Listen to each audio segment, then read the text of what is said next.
సత్యమూర్తి గారు, చిన్న పని వచ్చా.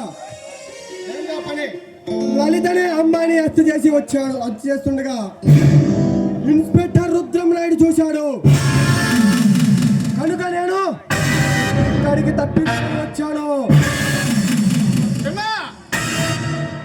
ఇన్స్పెక్టర్ రుద్రమనాయుడు ఈ పనులలో మంచి పేరు ఉన్నవాడు.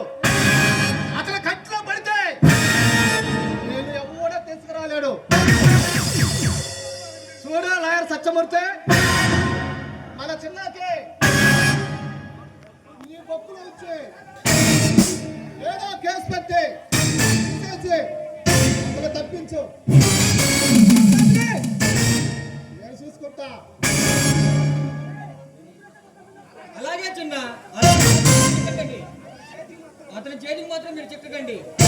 ఎస్పీ ధర్మారావు గారు, మీరు వెళ్ళి ఆ ఇన్స్పెక్టర్ నాపండి.